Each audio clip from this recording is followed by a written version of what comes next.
introduction here. This is about the Instructional Technology Management Program. We thank LaSalle University for giving us the opportunity to do these presentations. We do 8 of them a year and take the summer off. We do have some open houses during the summer, so if you're interested, go on the website, lasalle.edu/ITM.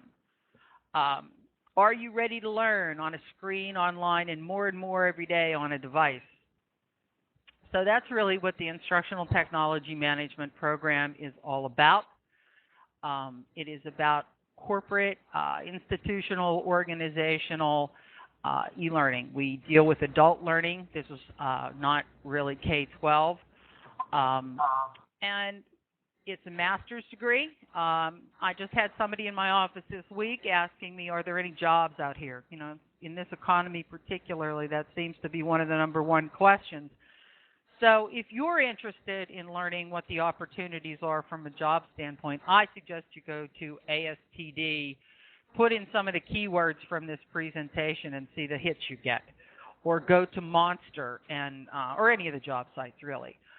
You will find that while a lot of professions are struggling, our profession is growing by leaps and bounds.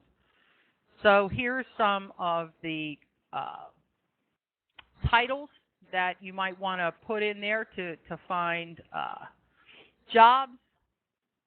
And here's the different industries: financial institutions, telecommunications. You know, really, this has moved so far so fast that I don't know that there is an industry out there that is not in some way using technology to interface with their workforce. So while these may be the bigger players, including the United States government, that just about everybody is getting their feet wet in integrating technologies.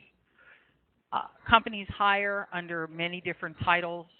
Again, if you are interested, there are lots of people nationally and there are lots of people locally looking for really good instructional designers, instructional developers, project managers. Finding jobs doesn't seem to be a problem for any of our graduates. So thinking bigger while the world is growing smaller.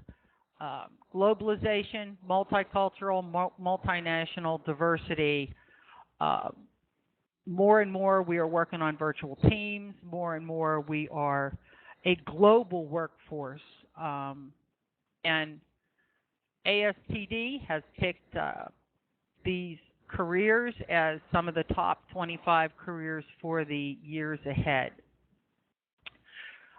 This program is unique in that it is a cross-disciplinary program, and as I said to somebody, again, in my office this week, if you don't love learning, if you don't like new challenges, if you don't like things changing and evolving and always being on the leading edge, then this probably is not where you belong, because it's a lot of fun, but it definitely has some challenges. All right, LaSalle is committed to help you. LaSallians educate over 1 million people worldwide. If you're interested, give us a call, fill out an application on the website, and our financial aid people will be more than happy to help you with whatever you need. So the crux of this program is that we try to make it a very practical program. I'm all about experiential learning. So we want you to learn using technologies so you understand how to help people use technologies to learn. It's really about leadership. We need people out there in this industry who are leaders, who have the vision and can understand and really help lead the way to, Yoany likes to use the term pathfinding. And that's really what we're doing. You know, we're finding the path.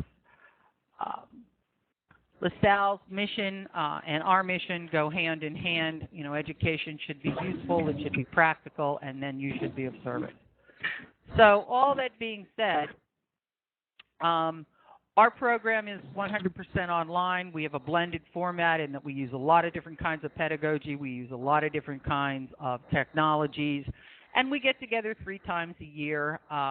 If you're local and you can make it, or you're from a distance and you want to come, so that we all really get to know each other. So go to the website. Here are the courses. One of my favorite quotes: education over the internet is going to be so big that it will make email look like a rounding error. And I think we're going to see that more and more and more. So again, folks, I appreciate LaSalle for giving us the opportunity to bring these wonderful programs to you. And that being said, I will now get on with the program here. I am very, very excited to be able to do this for you. This is the Pajama Effect, is Yoany Beldarrain and my new and current book project.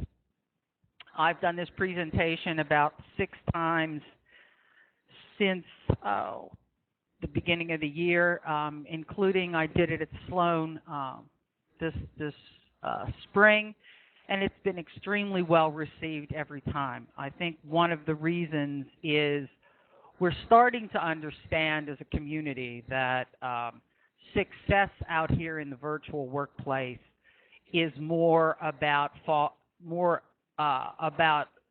how we work with people than just about how we position our visuals on the screen or how many clicks we have in the e-learning module.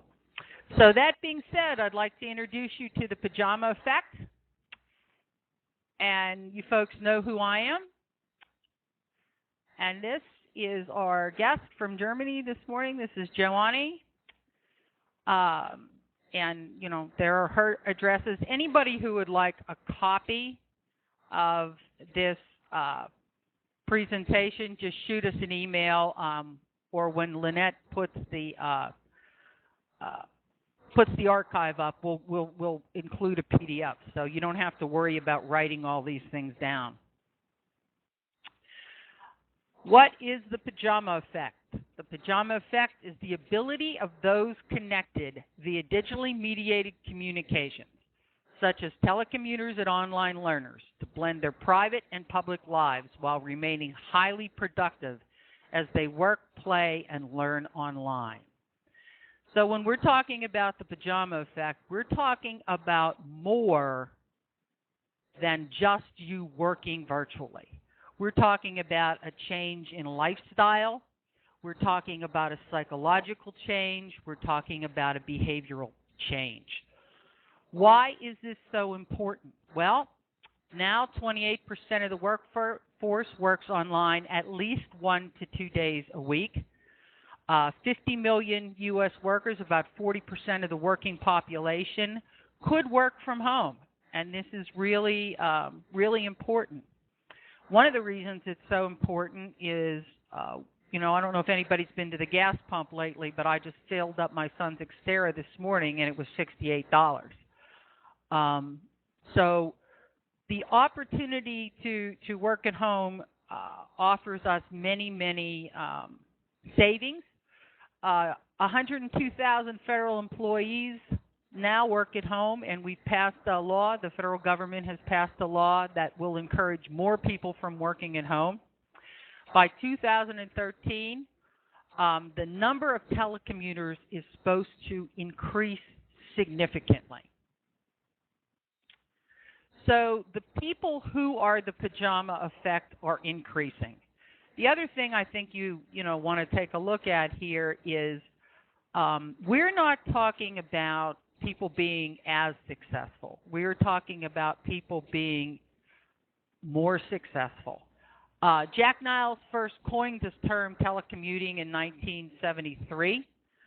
And Peter Drucker really brought this whole thing to the forefront in 1954 with his book, The Practice of Management, where he popularized this idea of management by objectives instead of management by observation. So what it really takes is a mind shift, and I'm pretty much convinced that one of the reasons that the federal government passed the Telecommuting Act in 2010 is they wanted to send a very strong message to the business community that said, enough already. You know, it's time to get your act together. Having people drive 2 hours a day round trip in a commute to do the same job that they could do just as well sitting at home is only costing us gas, is only costing us time, is only costing us energy. So, Yoany, why don't you take over here? Okay, thank you, Bobbe. Well, definitely, the benefits for our environment are tremendous, and 280 million barrels of oil. I mean, that is a huge savings that we would have. 9 million cars taken off the road. Imagine all of the benefits there: traffic, pollution. Like Bobbe said, gas savings would be enormous. But really, we shouldn't just think of it for the green benefits. Think of it for also the personal benefits. So there is no negative impact. Everything that is associated to teleworking from this standpoint is positive for the environment, for the company, and also for the individual.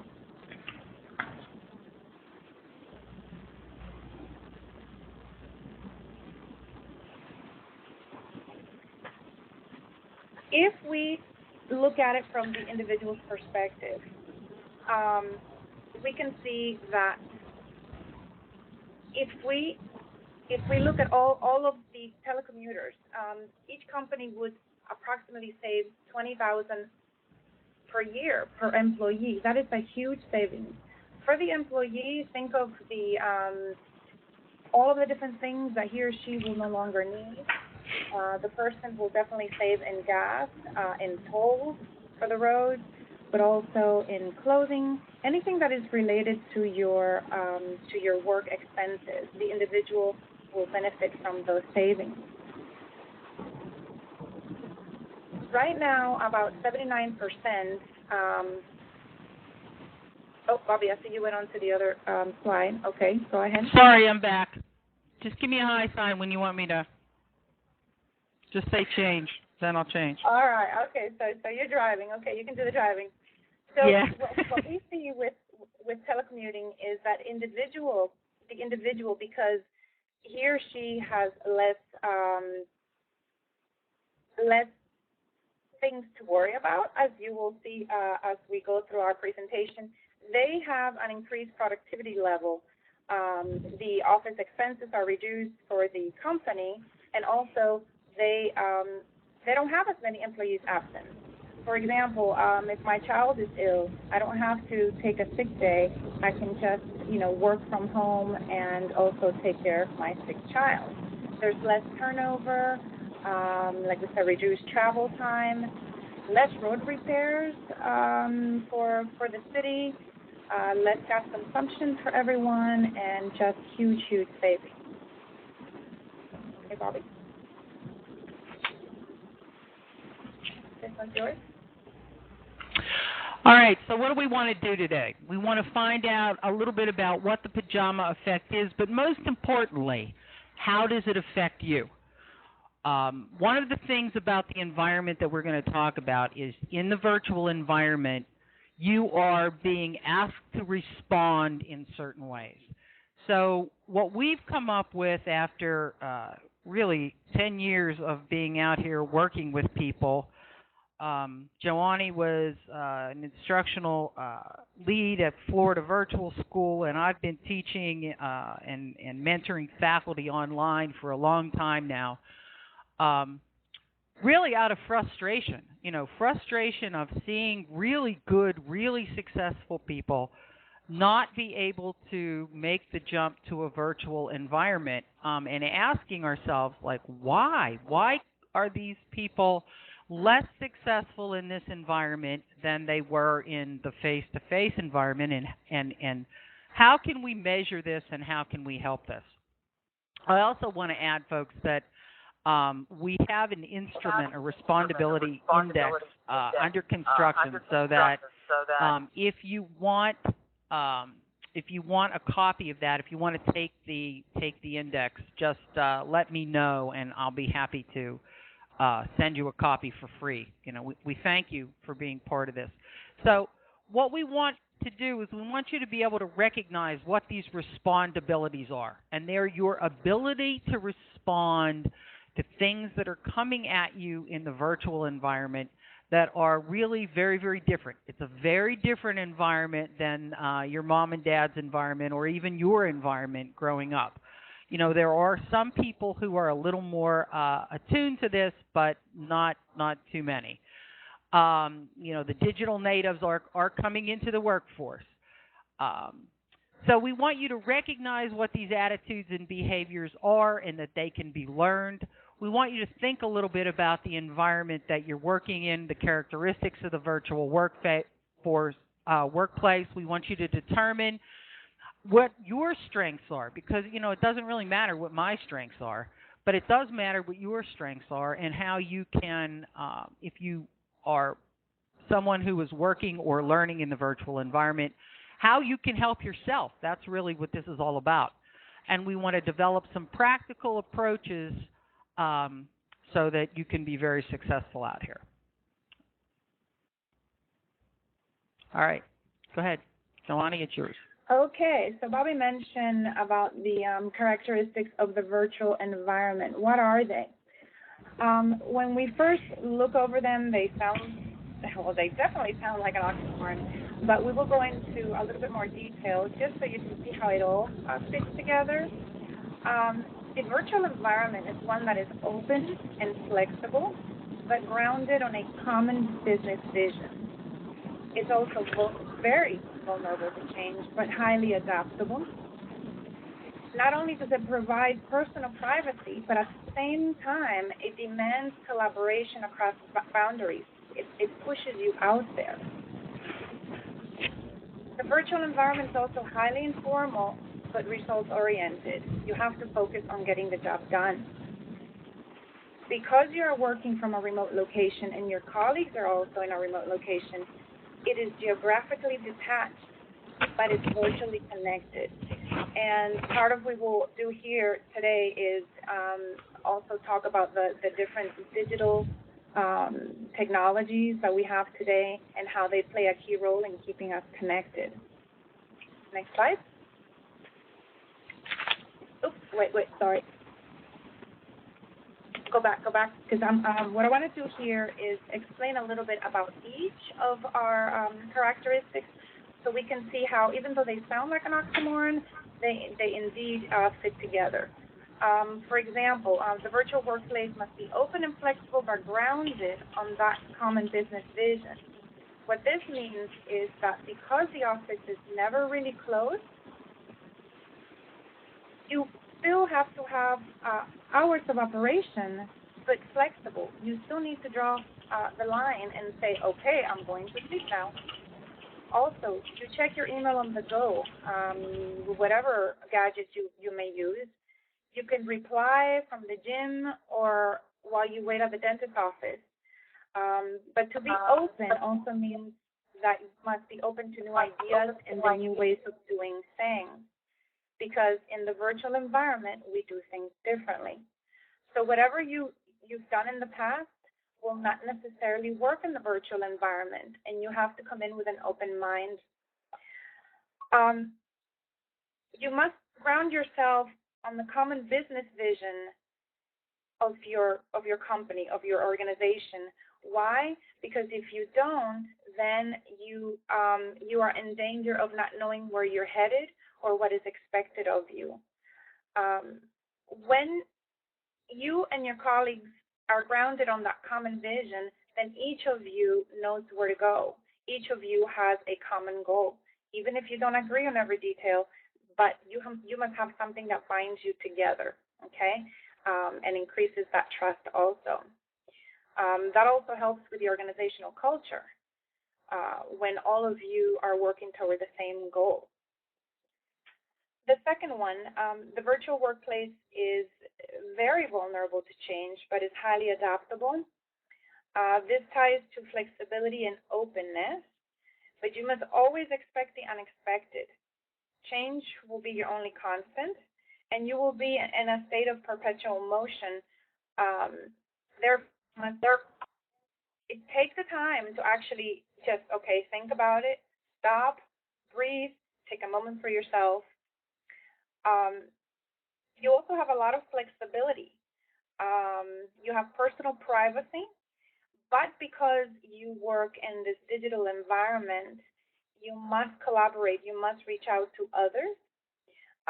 So even though you have more personal privacy in the sense, yes, okay, you can work in your PJs or in your swimsuit if you wish while you tan, you must still reach out and collaborate. It's just a different way of doing it, as opposed to being in the physical office space with your work colleagues around you.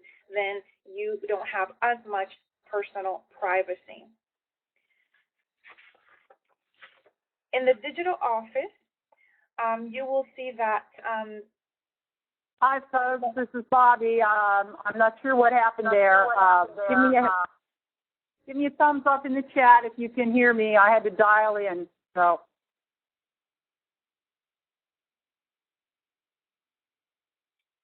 I could hear you, Bobbe. Yeah, good, guys. Good. Thank you very much. Thank you. Thank you. We'll get this back up here and get back on track. We're good. We're good. Okay, all right. See, this is part of being flexible with technology. We must always That's be flexible. Exactly right. We never know. Exactly We never right. know. Mm-hmm. So the digital office is highly informal, but results-oriented. All right, so you don't have a dress code, no official lunch break. Remind yourself to eat. You must determine what works for you, how you will handle interruptions, who will get the door if you're on the phone with a client, and the mailman comes in, rings your doorbell and has a delivery for you. So you have to focus on the results. And then finally, the digital office is geographically detached but virtually connected, like we said, because your teammates can be anywhere, but you must remain connected.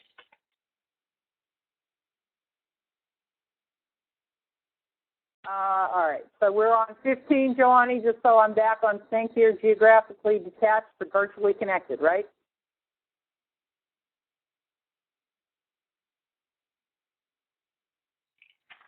No, a little bit further back. Let me take you to the right slide. Hang on. All right. We'll all right, there we go. Okay.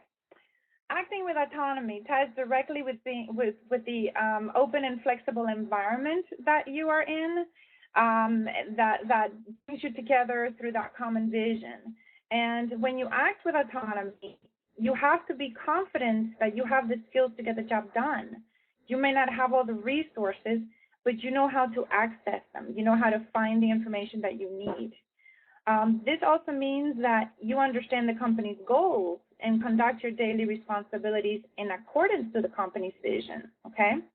Like I said earlier, you may not agree with every detail, but you are there to get the job done. That's why you were hired, and you are trusted to do so.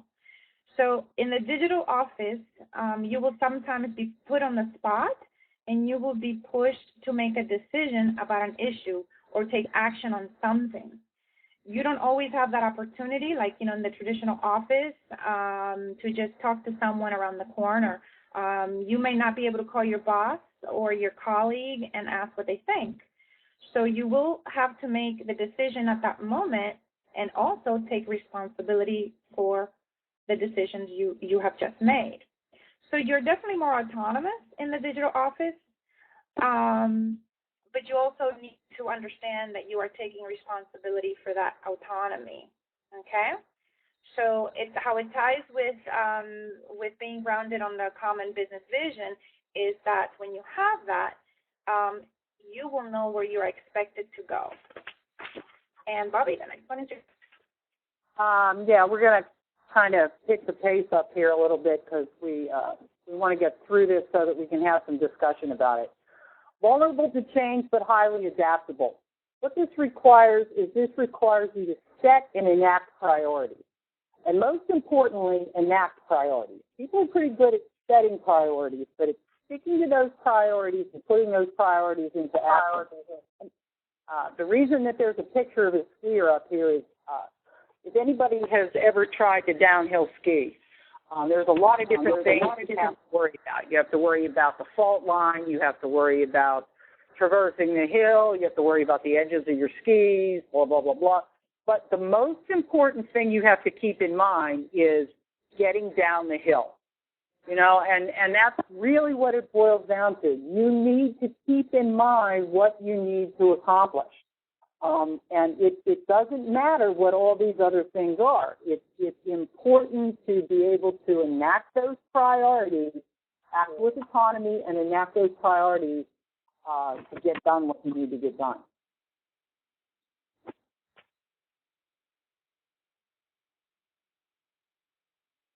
Okay, provides personal privacy, but it demands collaboration across boundaries.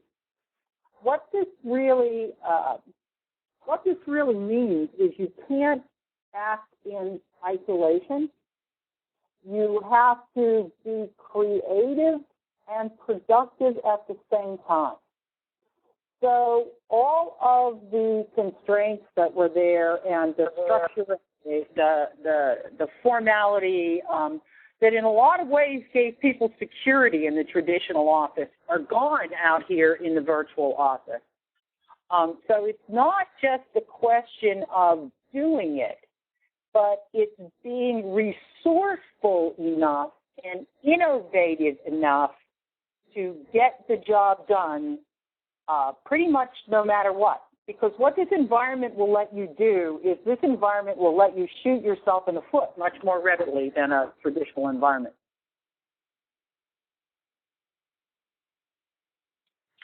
Definitely, Bobbe. And this ties also to the making responsible choices, which is quite difficult sometimes.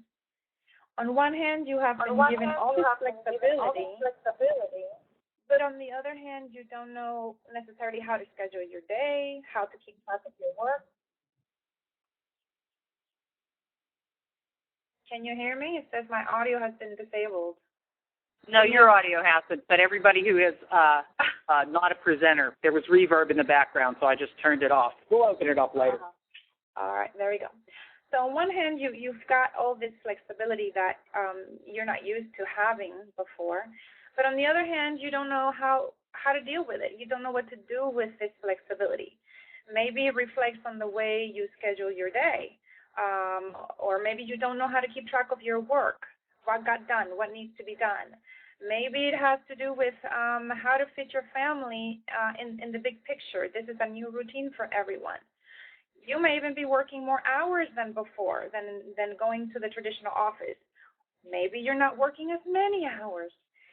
This is because you do not necessarily yet know how to blend it all, how to successfully juggle all your responsibilities, personal and professional. So the key is to focus on those results. Where are you going? How will you get there?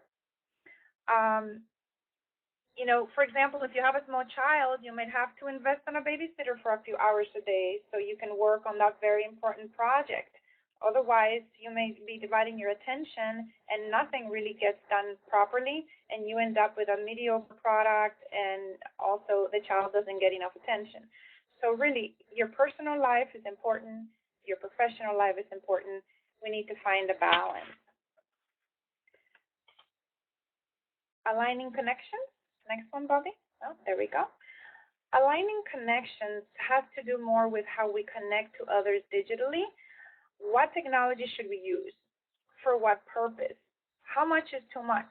When do we reach out for help? So in order to connect with others, however, you must first figure out where you stand. How much do you know about the project, for example? What information is missing? You must decide which type of communication tool is best suited for the problem. Should you email the person? Should you Skype the person? What about a web conference? You also have to think about who needs to be invited. Who should you contact? So all of these things are part of aligning your connections. And bottom line is that if you don't align your connections, your success will be derailed. Next one.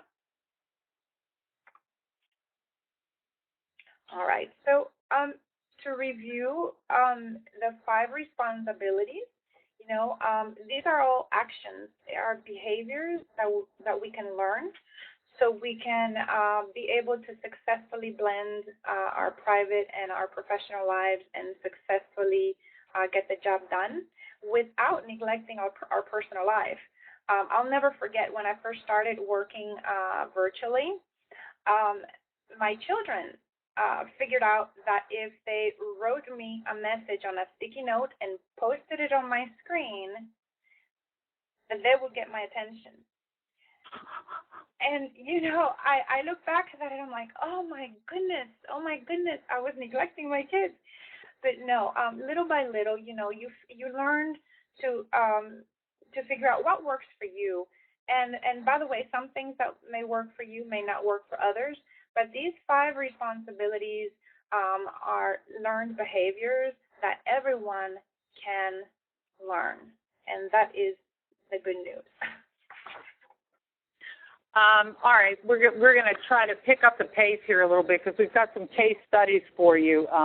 Here's really what we want you to get out of this today. I mean, we want you to recognize that these are different behaviors that have been required of you in the traditional office. When we talked about acting with autonomy, and why is autonomy so important?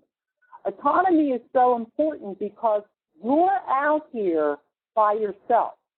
You're detached in a different way. So this ability to act with independence and freedom and to act within your own set of morals, your own set of right and wrong, your own set of commitment. I do a lot of consulting work, and I was down in Maryland not too long ago, and I was listening to the woman who was in charge of training and learning tell me how the boss there is the kind of boss who walks around the cubicles at 5 o'clock to make sure that everybody is still working, that nobody left early. Well, that's not what you have in the virtual environment. So you don't have to be afraid of that boss in the virtual environment. But you do have to align with your own, your own set of right and wrong. You know what you need to get done and how you need to get it done. And a lot of times only you are going to know whether you're acting within those boundaries.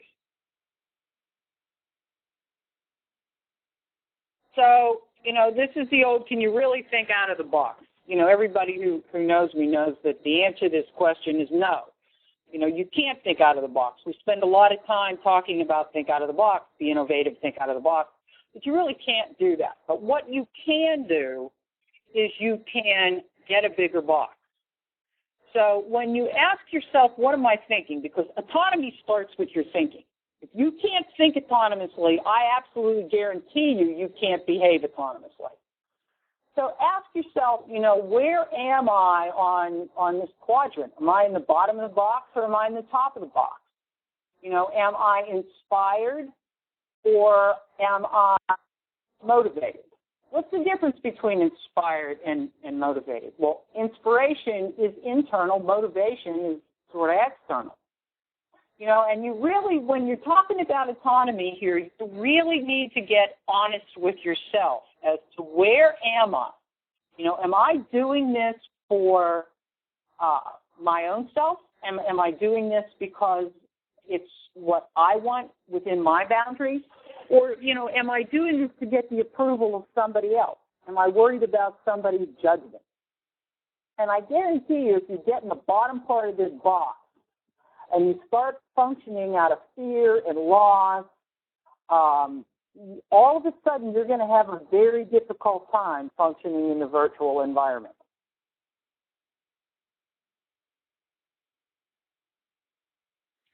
Okay, so where am I coming from here? Go ahead. Yoany, are you taking this slide? You can take it. I can take the next one. Okay. You want to ask yourself, what side of this are you coming from? Are you coming from what inspires me? Or are you coming from what distracts you? Because there are lots of things out here that can distract you. And one of the biggest complaints that I've always heard is, I feel like I'm always working, I can't get anything done. There's too many distractions, and we could name a lot of distractions: family, friends, the technology itself, and on and on and on. But it really, really boils down to the number one thing is acting with autonomy. And where am I coming from? Which side of this am I coming from? Okay, all yours. All right. So the two basic things that everyone loves in common is that freedom and that flexibility, which are two of the most beneficial aspects of being a PJ worker. Not only do you have that freedom to create your own dress code, but also to flex your hours. But with more flexibility comes more responsibility. So just keep that in mind. If you decide to go do something personal in the morning, you know that later on you have to put in a few extra hours to make up for the time lost. But then that same environment gives you that freedom and that flexibility to be able to work on the go and be able to make up for that lost time. Next one, Bobbe. Relaxed. So another perk is the ability to create your own work environment. There are no company policies dictating how you should decorate the office, and you're certainly not confined to the cubicle. So you are free to create an atmosphere that best suits the way you work best. Also, when you work, if you're a morning person or if you're a night owl, who cares if you use a beanbag for a chair or you prefer to work from your sofa or outside in the garden. So you make it whatever you want it to be.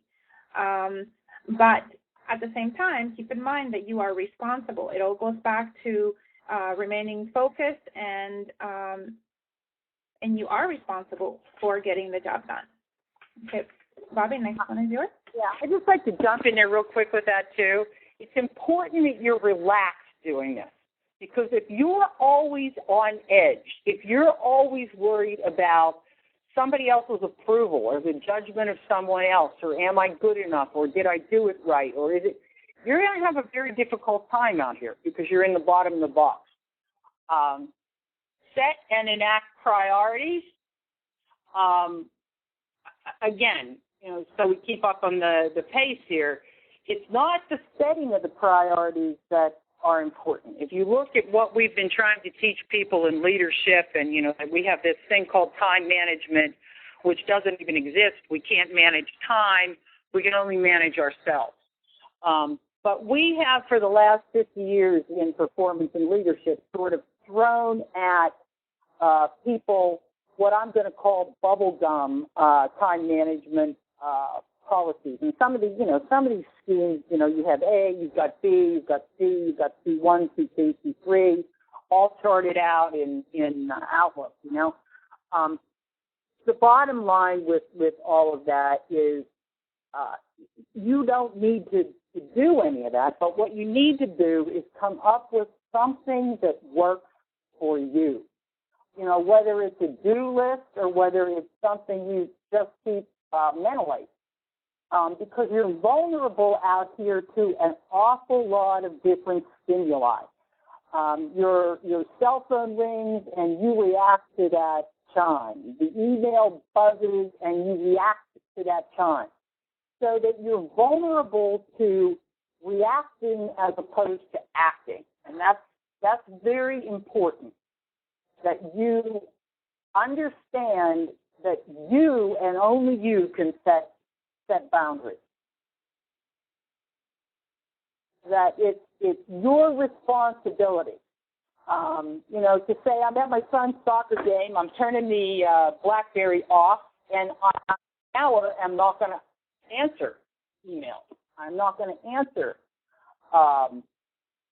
the text messages. I'm off. I'm going to give my attention for this hour to my children. So there are all kind of boundaries. In the interest of time here, we'll just go through them pretty quickly. There's physical boundaries. Emotional boundaries are probably the most difficult. Particularly, I think these are a little bit harder for women. Saying that, to your kids, no. To your parents, no. There are connection boundaries. We are certainly in an age where there is no shortage of social media tweets and Facebook posts. You can be as connected as you want. I currently have 3 different mobile devices, and I'm sure most of you have at least 1 or 2 or 3 too. It's ridiculous. You can't stay connected in all these different ways all the time. Time-space boundaries. This idea that you're going to stay home and take care of your sick child, it has limits. You can't do the laundry, watch a 2-year-old, and participate in a conference call at the same time. It's just absolutely not possible for you to do all of that at once. So, thank you, Jamie. Jamie knows. Jamie has a little one. Can you mix business with pleasure? Yeah, absolutely. That's what this is all about. It's a blend, and it's a blend very different way than the traditional workplace has taught you to blend your time and your life, really. We were all brought up with the 9 to 5. Everybody remembers that movie with Dolly Parton. You went to work at 9, you got out at 5. At 5 o'clock, your time was yours, and then you went on to, your personal life. Well, the thing about the virtual workplace is that it doesn't stop. So at 5 o'clock, they're still sending you emails. In fact, at 7 o'clock and at 10 o'clock, and sometimes at 2 o'clock in the morning, they're still sending you chat messages on Skype.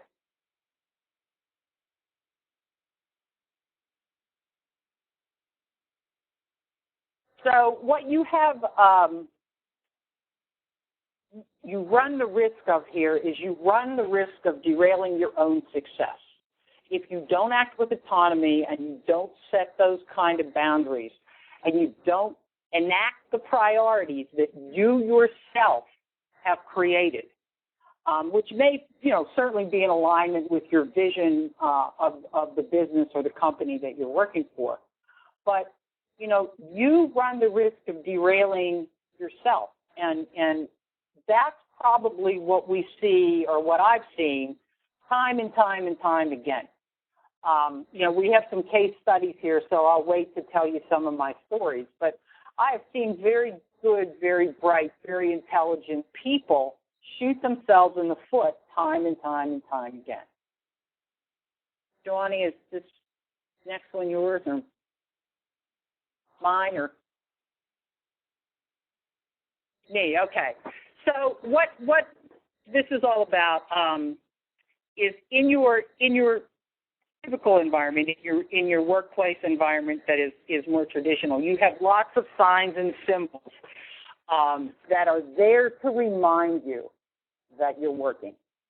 And never, ever, ever underestimate the power of your subconscious mind.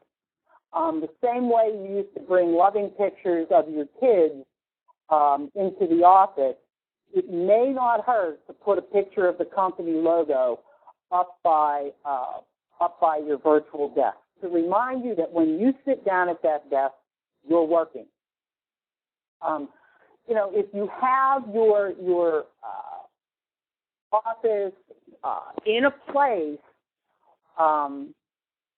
where you normally play or you normally do another activity, say you have your computer office in your kitchen or in one of the other bedrooms, a second bedroom or something like that. keep in mind that it's important that you put symbols around you that remind you what you're doing when you're in there. That this is your space, and that when you're here, it's a workspace. I know people who actually have two computers. They have one computer upstairs that is their office, their work computer, and then they have another computer downstairs in their family room, so that when they go down there, they know, well, this is play computer time. So that I'm not out there, surfing the net, looking at Zappos shoes, when I really ought to be writing or doing what I'm doing. So the important thing here is that you realize the power of symbols, and that the power that symbols have to help you stay on track. So, all of this out here can be fun and frolic and focus, but the important thing is when it's time to focus, you need to be able to focus.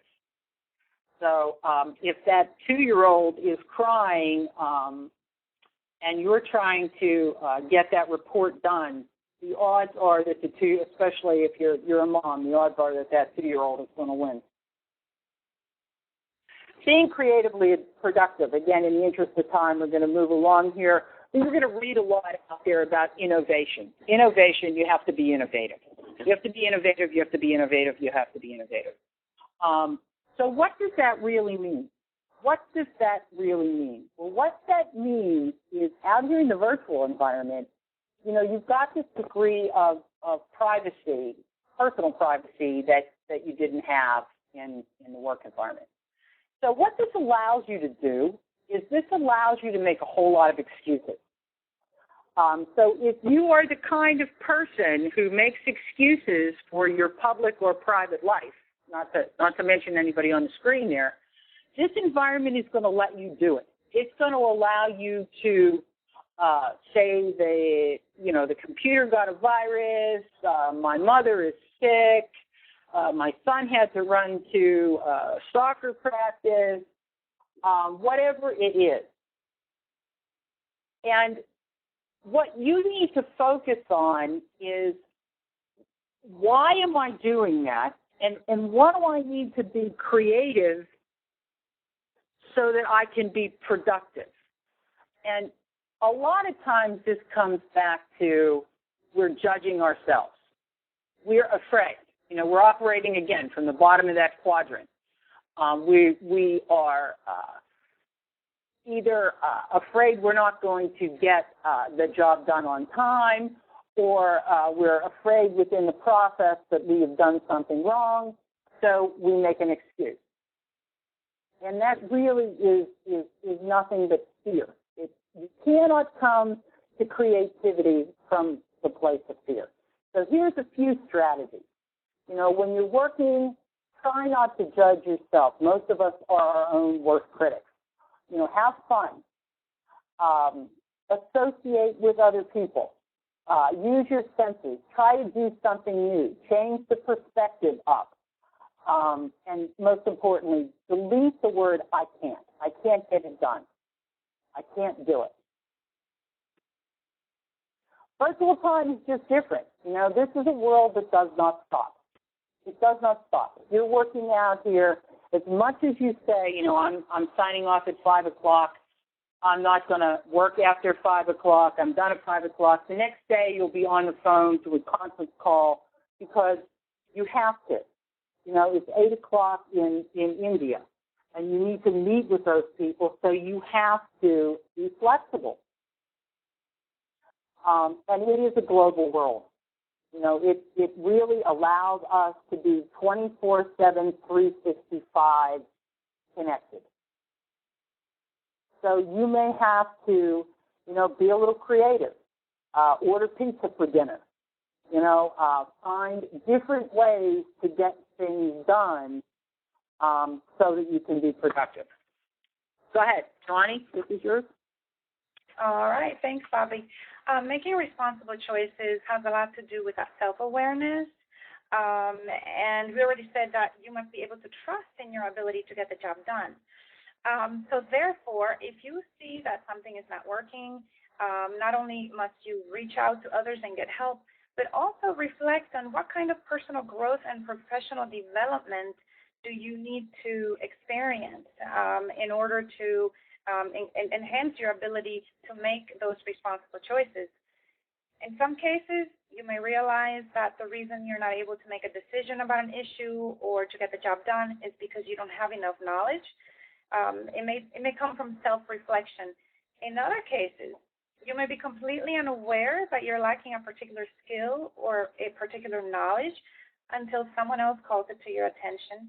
Therefore, in the digital office, you cannot be afraid. You can forget about being afraid. That word is not in your vocabulary, because the moment that you feel afraid, then you don't reach out. Don't be afraid to say, I don't know, and seek help. So continually reflect on your abilities and your knowledge and ask yourself, what else do I need to be successful? Also ask yourself about your intentions. Next slide, Bobbe. Ask yourself about your intentions. Everything you do must be intentional. You must reach out intentionally. You must reflect on your daily activities intentionally. You must also take intentional steps that will lead you to successful blending of all of these responsibilities.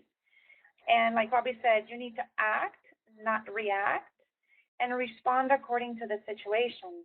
It's all about being proactive and not reactive. Also ask yourself about your honesty and the honesty of others. Trust is at the center of everything that you do in the virtual environment, because when you communicate remotely, you don't necessarily, understand those hidden meanings. You don't see the person's facial expression or any of those nonverbal cues. All of that is missing. Yes, we can go ahead and, we may focus on their tone of voice, intonation, and the words that they use. But the truth is that lack of nonverbal cues makes it difficult to assess the trustworthiness of the individual and also their intentions. Same thing goes with the written digital communications, any emails, any text message. So in the digital office, not only must you be able to trust others, but others must be able to trust you. And all of that comes across in the way you communicate. If you make a mistake, just admit it. If your dog is barking in the background, apologize, and then make sure that it never happens again. So be honest, and don't be afraid to expect honesty from others.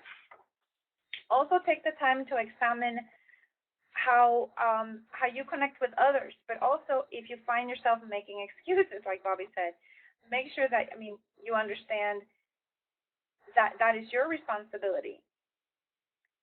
No longer Wayne, can you pass the buck.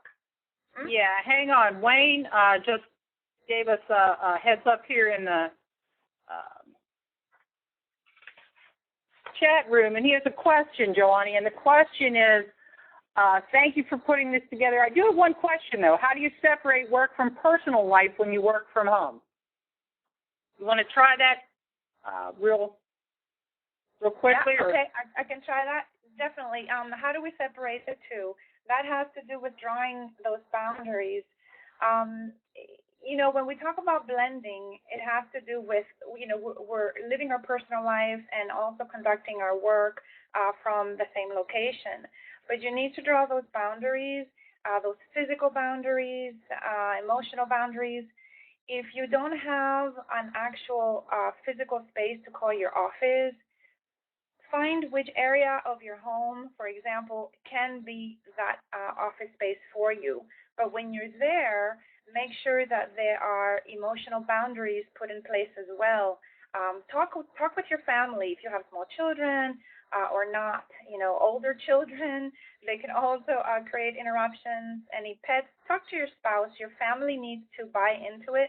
They need to understand that if you are on a business call or if you are focused on a task, something that you are completing at that moment, that they need to be understanding of your time, because as soon as you're done with that, then you can go do something personal. What happens oftentimes is that people do a little bit of each and nothing gets done well. And the family will resent the fact that you work from home, and then you won't be able to do your job properly, and that will also affect your livelihood. So it becomes a vicious circle, and we need to prevent that from happening. But definitely drawing the line. Right now, I am focused on work. I am taking care of what I need to do here. If you need to time yourself, go ahead, Bobby. Yeah, I'd just like to jump in there, too. It's not just focused on work. It's also being able to say, I'm not working, I'm focused on my family, or I'm focused on myself, even before you focus on your family. You know, I'm done with the day. I've done what I set up. My priorities were for today. I did it. I've accomplished it. I'm turning the switch off. And now I'm going to go focus on reading a book I want to read, or, being with my family, or going and playing around the golf. And I'm not taking the BlackBerry with me. Just so we stay on time here, we're going to come back to case number 1. We've got some case studies for you here, but I really do try to stay within time. Yoany, would you like to take the last one here?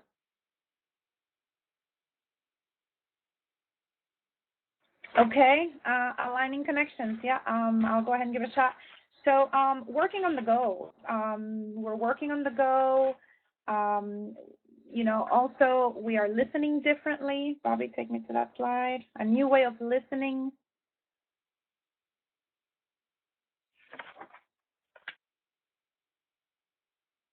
There, everybody's working on the go. Okay, a new way of listening. Understand that in the digital world, we listen differently than we would with our ears.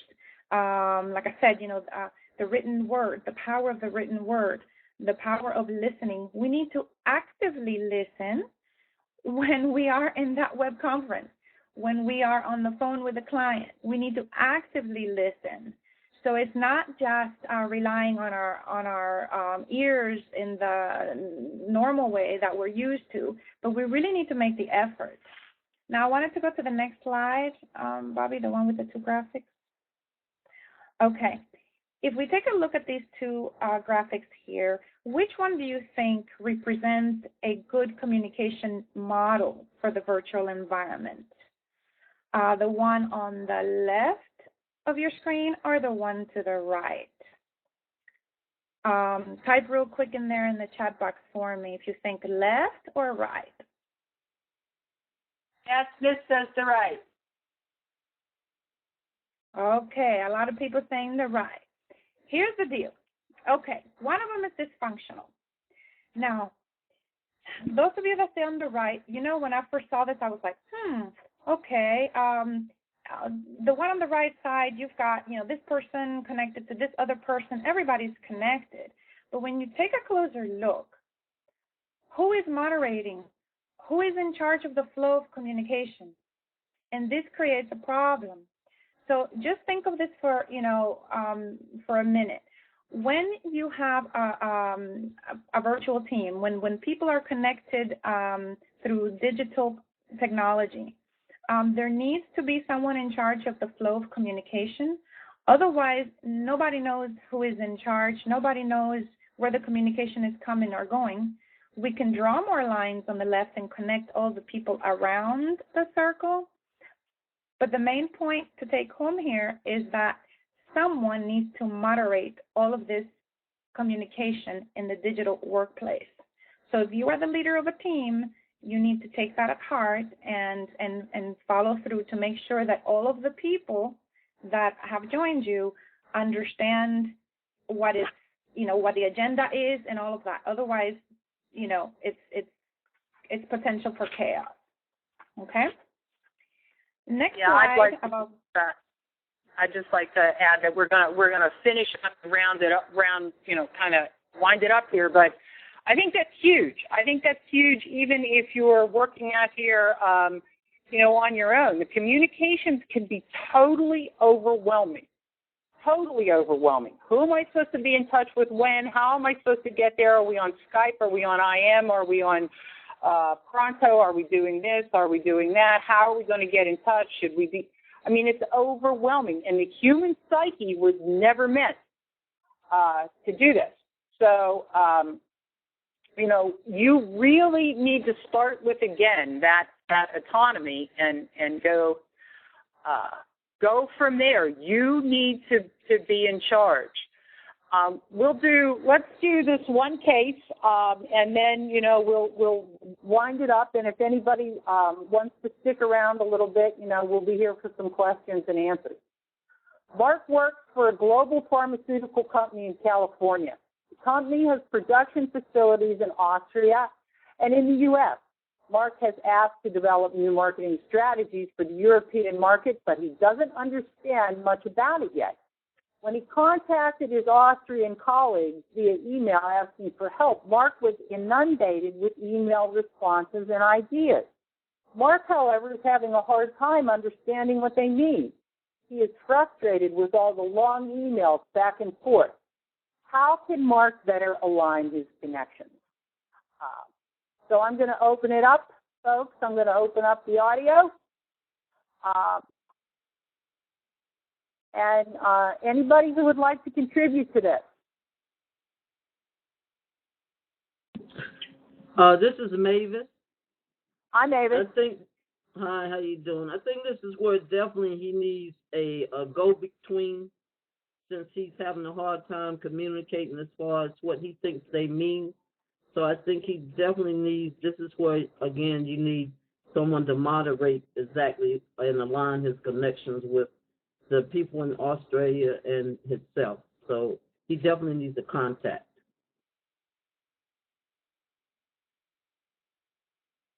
Yoany, do you have any input on this?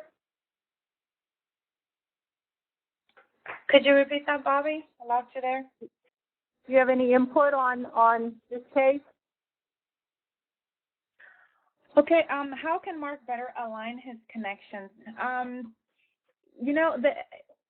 If he's seeking input, more of a brainstorming kind of activity would be best suited for this, in my opinion. I mean, there's no right or wrong answer here, but I was thinking more in terms of a brainstorming kind of session where he could possibly, invite as many of his colleagues in Austria as possible and get their input that way.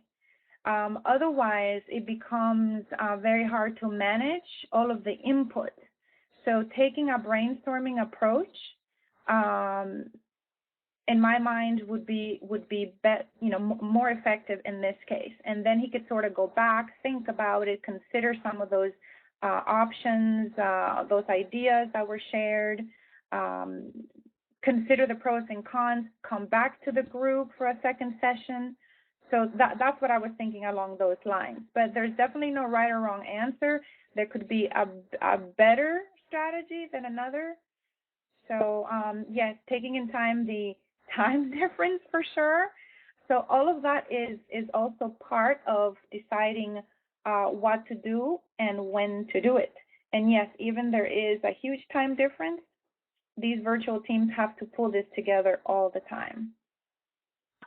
In the interest of time here, we're going to kind of wind it up. But I think the opposite of it is too, and we've all been on these kind of conference calls where you sit there for 2 hours, and what you're really experiencing is a conversation between 1 or 2 or 3 people, and you've got 20 people sitting in on a conversation that really could have been conducted by those 2 people without you being there.